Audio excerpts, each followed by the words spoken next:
Now in the studio tonight is Speaker Nigerian Youth Parliament, Honorable Ayodele John, the Speaker of Nigerian Youth Parliament, joining us to talk about the International Youth Day. Welcome to the studio this evening. Yeah, thank you. Now to talking about the Not Too Young to Run bill, now that it has been passed by the National Assembly, what efforts is the Youth Parliament making towards ensuring that it is passed at the State Houses of Assembly? Yes, we want to use this medium to appreciate the 8th National Assembly like we have done for passing this bill. And before now, we knew it is going to get to the stage of getting to the state houses of assembly. So we have made effort, and we have been in 16 state houses of assembly before to meet with the leadership and explain to them the need for them to pass this bill.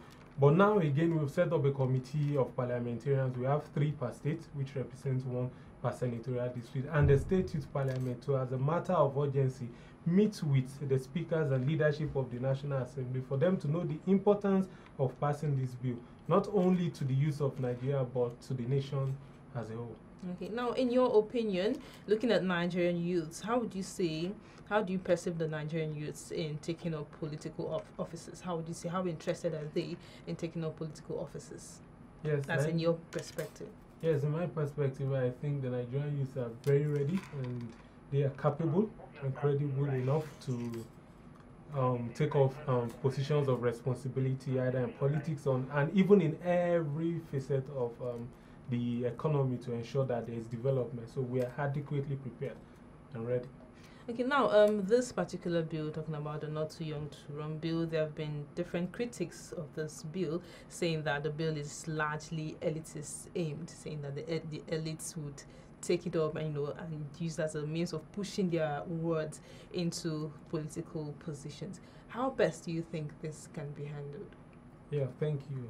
And like we've always said, that the Not Too Young to Run bill is not an end to itself. It's just a means to an end. Okay. Yes, as in it's just a process to it's just to kickstart the process to absorb and to allow the influx of youth that into the political scene. But for you to have said, or for some people to have said, okay, the elites to take advantage but don't you of think that's a very strong point? Yes, it's a possibility. We can see it happening in our society, like with our system of doing things. No, I can categorically tell you that people are more conscious of who their leaders are. So the days by which you just bring someone from nowhere and impose it on the people is gone. The people are more conscious. All right, now still looking at the Nigerian youth and how we can really make use of this opportunity, how best do you think that the Nigerian youth can break the bond of money politics in Nigeria? Yeah, gradually power is returning to the people, and the people are getting more conscious of this. So soon enough, we are sure that our democracy is growing, and in some times to come, as in very soon, I say, as in there will not be need for the money bags. There will only be need for people to identify with your goals and objectives and ideas, and they are going to bring in their little stipends that is like it's done in every other Senate. You see us getting to that point? Yes, we are already with the rate of poverty in Nigeria, with the rate of with our system in Nigeria. Do you see us really getting to that point? Yes, with the rate of not think of money in Nigeria. I could recall the last election where people contributed money for our President Muhammadu Buhari. So, like I said, it's a matter of consciousness. It's not giving all that you have. And some people will even go to the extent of giving all that you have once they believe in the personality and the credibility and the capability of the person they are projecting. You say it's a matter of consciousness. So that means we really need to reorientate the youths. Yes, you agree with me? That's one thing. Okay. Is the youth parliament doing anything to this effect, to this regard? Reorientation, like making the youth really understand that this is what we need to do to take up the political space in Nigeria. Yes, we have been doing that a lot. As in, when we came on board, we've been advocates of patriotism, we've been advocates of youth inclusion, and we've been doing a lot of reorientation advocacy campaigns, and in conjunction with the Reorientation Advocates of Nigeria, RAN, as in we've been able to reach out to some youth, and we will still be doing more because our best is not enough yet. We have to reach out both to the youths that are educated and to the non-educated youths down there, as in wherever they might be, those that have jobs and those that do not have jobs. Yes. Okay. Now, as we begin to wrap up, how best do you think the youths in Nigeria can begin to speak with one voice? Because we have the northern youth saying that, recently there's been agitations in different regions in the country. How best do you think we can make the youths begin to speak in one voice? We should put aside our cultural differences, ethnicity, and all of that, and speak with one voice as Nigerians, like people who are really ready to take up the political space. Yes, we always have the issue of exuberance when we have the youth everywhere, but the fact still remains that this should be properly channeled, and from our own hands we have been trying to harness these resources to ensure that it is properly used for the development of the country. But while referring to some youths don't even have authority to talk about youth. We only have 2 statutory youth bodies in Nigeria. Okay. We are not saying others are not doing well, but we have the Nigerian National Youth Council of Nigeria and the Nigerian Youth Council, who has the right to, let me say, speak on behalf of the youth. And I have not seen both organizations. So any other organization is non-existent? Those are the 2 statutory. Yeah, we are not saying they are non-existent, but they might fall under non-governmental organization. Okay. And for these 2 organizations, I've gone through the statement of the Youth Council in this position, and they are dedicated to the unity and sovereignty sanctity of Nigeria. We are nationalists. We believe, I'm a Yoruba man, see the way I'm dressed, as in, yes, because I believe in the nation. The nation first, that loyalty should lie to the nation. But with time, we are very sure that we'll come together and always speak with one voice. I hope we get to that point. Now, with the current clamor for restructuring in Nigeria, I want to get the position of the youth coming from your end. What's the position of the youths as regards restructuring in Nigeria?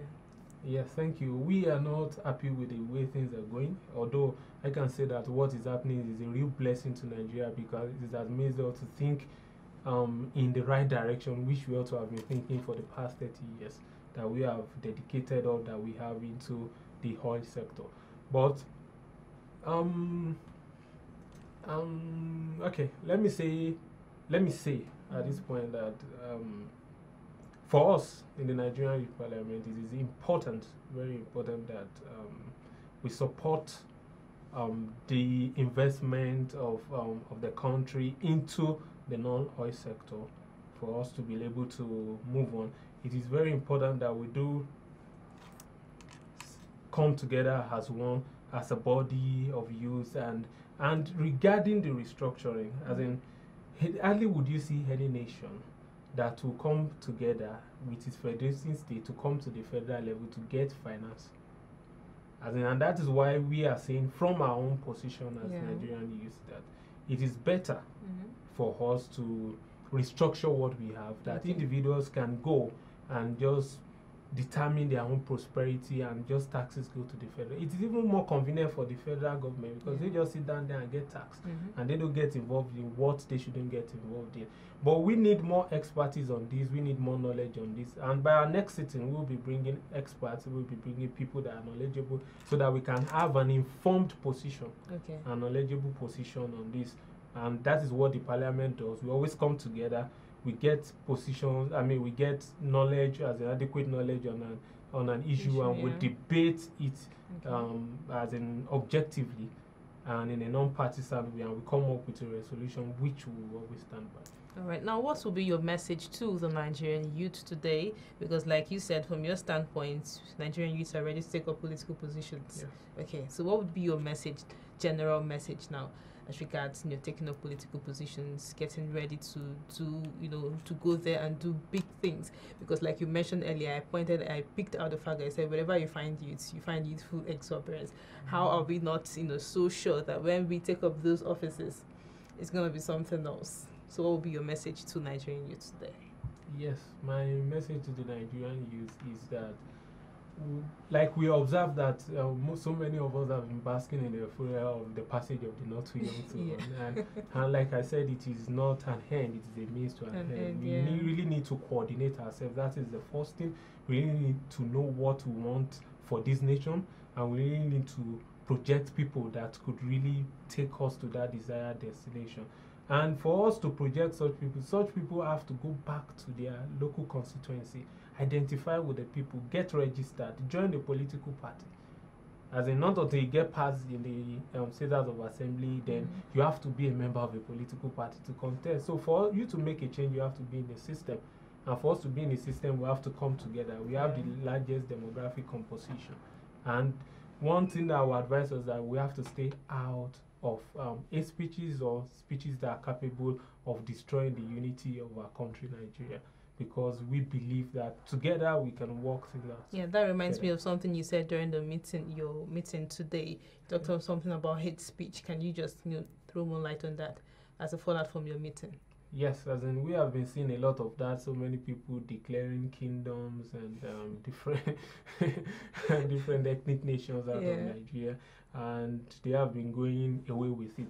But there should be stronger punitive measures against this, as in. And if you want, we are not against self-determination, but you do it in the proper way. Yeah. As in Section 9 subsection 3 of the Nigerian Constitution allows the alteration of the Constitution and all that. So, but it specifies ways by which this can be done.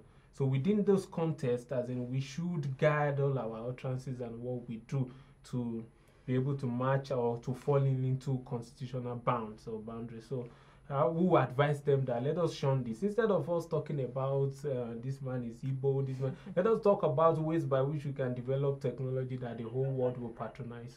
Let us talk about ways by which we can do things that will move Nigeria out of this quagmire we have to and height whereby other nations in the world will always envy us.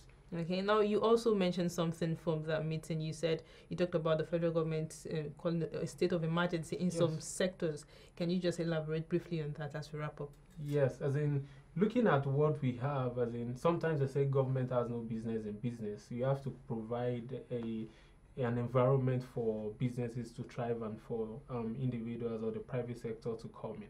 And that's why we're advocating that there should be good power supply. If there's a good power supply, then most of our industry function, it takes millions of youths.